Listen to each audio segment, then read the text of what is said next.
My name, of course, is Mike Lockett, and this is my recording studio in Lafayette, Louisiana.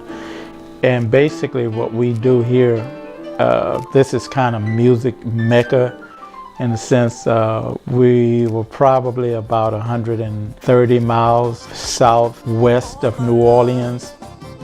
In this area, we kind of have our own thing going on, Zydeco music, Cajun music. So I get a chance to record a lot of that, and that will be accordion bass, with the rub boards, and of course your traditional guitar, bass, drums. I also do contemporary, typical rap, R&B. I do gospel, so we're able to do all types of music. And I'm able to do this using Pro Tools. 99% of what we do is done on a Mac using a screen reader called VoiceOver.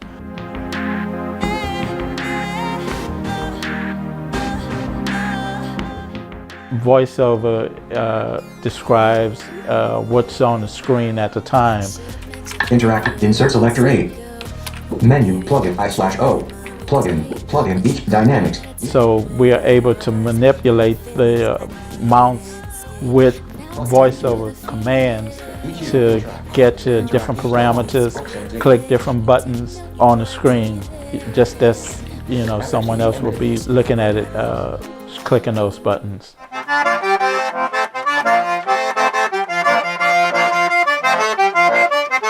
So right now I'm headed to the main vocal room, and I'm going to get Terry. And Terry is one of the top Zydeco artists in this area. He do like a bridge between Zydeco and Cajun music, I guess, and he's worldwide known. So his group is called Terry and the Zydeco Bad Boys. So with the accordion, normally the way that you want to do it is get the low end, which they play on the left side.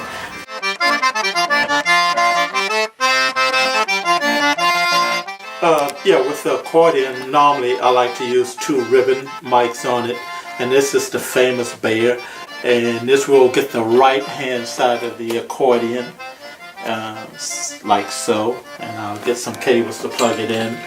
And to get the left hand side of the accordion, we're going to use a new company called Gomez. Well, the company is called Cascade, but the mic is called a Gomez, and it's a great ribbon mic for the left side of that accordion. And I'm actually not trying to endorse them, but it's just what I like to use on it. So we'll go ahead and get this set up.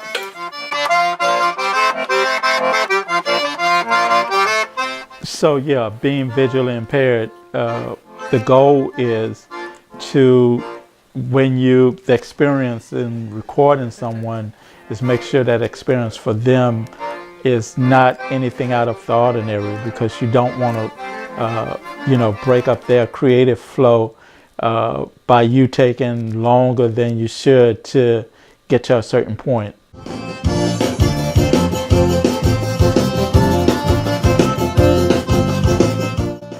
So we really have to be on it.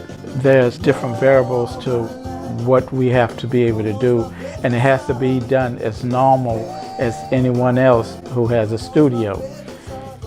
There's the audio part, just getting a source, getting sound either from an amp or preamp or a microphone. We've got to know how to do that. We've also have to know how to edit, copy, cut, paste, and we have to be able to do that efficient. If someone else that's looking at their screen can edit it in 2 minutes, we can't take 10 minutes because we got a screen reader. The average client or customer, though most of them are understanding, they are still paying you and you still have to produce. So we have to be proficient and know the software and know exactly what we are doing.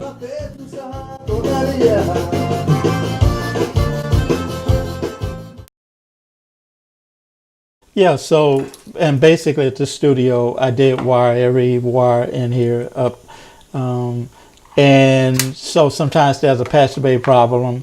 This is a lot of interface to source and mixer back to source. So, and I'll give you a shot, and I don't know, maybe you could get a tight shot.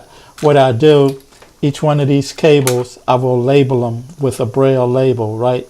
So I know exactly what they are or where they need to go, in case sometimes something will accidentally get pulled out. Now, I won't do it right now, but I can actually pull every wire loose and have this patch bay wired back up within 5 minutes. But that's not my fight today. Yeah. We work with different plug-in companies, third-party companies, Waves, Antares, Slate, Isotope, Universal Audio, and the list goes on and on. And a lot of times, some of these plugs will be 50% accessible or 20%. Some will be 80%. Some will do things that the others won't do in certain areas. And so we're constantly having to call companies, speak to tech support, try to move to the hierarchy to get it fixed. Sometimes it gets done, sometimes it doesn't. So, and the other problem we have, sometimes a plug will get fixed where the parameters are accessible, and then doing an upgrade or update, things get broken. You know, so then we actually moving one step forward and two steps back in a sense. However, I must say, in the last 4 or 5 years, things have improved greatly when it comes to music production with accessibility. There's companies who are really on the cutting edge, such as Native Instruments, who with their controller just came out with a product where all the parameters speak even from the keyboard standpoint. So these companies are responding back, and we're getting there. But I think everyone needs to go back and figure out what can we do to intensify or speed up the process to make this as accessible as possible.